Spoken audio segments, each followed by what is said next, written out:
आज हम बात करेंगे एक ऐसी ट्रेन की जो कोई भूत तो नहीं थी, लेकिन भूतों की तरह ही गायब हो गई। जी हाँ, ये कहानी है तिनसुकिया की उस रहस्यमयी ट्रेन की। सुनने में ही अजीब लगता है ना, कि भाई एक पूरी की पूरी ट्रेन जो लोहे और स्टील से बनी हो, वो 40 साल से भी ज्यादा समय तक गायब कैसे रह सकती है। मतलब कहाँ चली गई। खैर, आज इसी अविश्वसनीय कहानी से पर्दा उठाते हैं। तो ये कहानी असल में शुरू होती है ज्यादा पुरानी नहीं, बल्कि 5 दिसंबर 2019 को।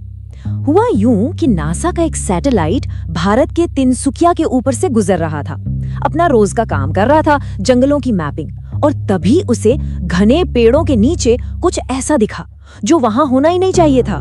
तस्वीरें तो खैर बहुत धुंधली थी, पर एक बात बिल्कुल साफ थी कि पेड़ों के नीचे कुछ बहुत बड़ा छिपाया गया है।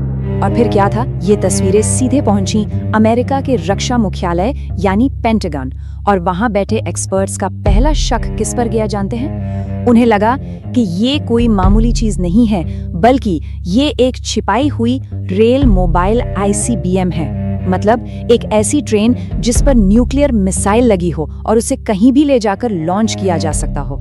सोचिए जरा, भारत के घने जंगलों में एक चलती फिरती न्यूक्लियर मिसाइल, टेंशन तो होनी ही थी। और यहीं से शुरू होता है गलतफहमियों का एक बड़ा ही मजेदार और खतरनाक अंतरराष्ट्रीय खेल। देखिए हुआ क्या। स्टेप 1, नासा को जंगल में एक अजीब सी चीज दिखती है। स्टेप 2, पेंटागन मान लेता है कि ये भारत की न्यूक्लियर मिसाइल वाली ट्रेन है। स्टेप 3, डबल एजेंट्स इस खबर में और मिर्च मसाला लगाकर रूस और चीन को बता देते हैं। और अब आता है सबसे मजेदार पार्ट। स्टेप 4, भारत की अपनी खुफिया एजेंसी रॉ को इस खतरे के बारे में खबर अपने देश से नहीं, बल्कि रूस और चीन में बैठे अपने ही जासूसों से मिलती है।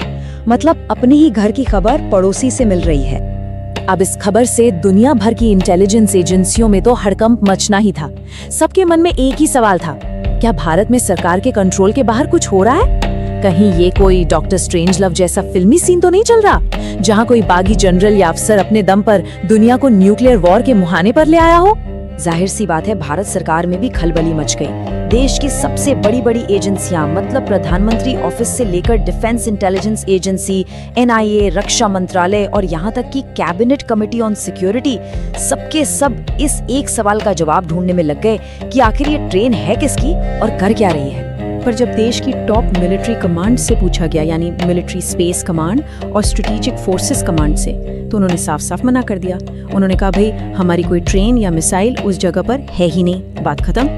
लेकिन कहानी यहीं खत्म नहीं हुई। मामला और भी ज्यादा उलझ गया जब इंडियन एयरफोर्स और दूसरी एजेंसियों ने अपनी तरफ से जासूसी की और उन्होंने कंफर्म कर दिया कि हाँ, उस जगह पर सच में बहुत अच्छी तरह से छिपाया गया एक ट्रेन का रैक मौजूद है। अब सोचिए, मिलिट्री कह रही है हमारी नहीं है, पर रैक वहां पर है। तो सवाल ये था कि अगर ये सेना की नहीं है तो फिर आखिर है किसकी? तो उस वक्त सिचुएशन कुछ ऐसी थी। एक तरफ था डर कि ये एक छिपा हुआ न्यूक्लियर मिसाइल लॉन्चर है जिसे कोई बागी ग्रुप कंट्रोल कर रहा है, और दूसरी तरफ थी असलियत, जो कि एक बड़ा सा क्वेश्चन मार्क थी। किसी को कुछ नहीं पता था। जब सारे रास्ते बंद हो गए और कागजों पर कोई जवाब नहीं मिला, तो आखिरकार एक ही ऑप्शन बचा। एक top secret hush hush operation launch किया गया और देश की स्पेशल फोर्सेस की एक इलीट टीम को उस लोकेशन पर भेजा गया ताकि वो जमीन पर जाकर सच का पता लगा सके। लेकिन इस पूरे रहस्य को सुलझाने के लिए हमें 2019 से बहुत पीछे जाना होगा। तो चलिए कहानी में एक बड़ा सा जंप लेते हैं और पहुंचते हैं 16 जून 1976 तिनसुकिया में, एक बहुत ही बारिश वाले दिन।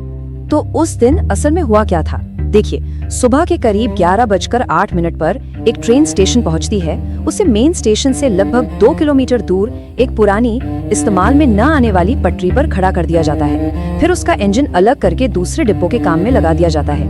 और फिर किस्मत का खेल देखिए, ठीक 11:21 पर जोरदार बारिश और बाढ़ आ जाती है। स्टेशन 5-6 फीट पानी में डूब जाता है और सारा स्टाफ बस पटरियों की मरम्मत और बाढ़ से निपटने के काम में ही उलझकर रह जाता है। और इसके बाद तो बस एक के बाद एक ऐसी चीजें होती गईं जिसने इस ट्रेन को इतिहास के पन्नों में हमेशा के लिए दफन कर दिया।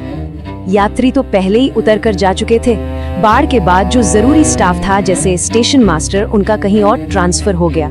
जो इंजन ड्राइवर था डैनियल स्मिथ, वो तो देश छोड़कर ऑस्ट्रेलिया ही चले गए, और वो साइडिंग वाली पटरी, वो तो वैसे भी सुनसान और दूर दराज थी।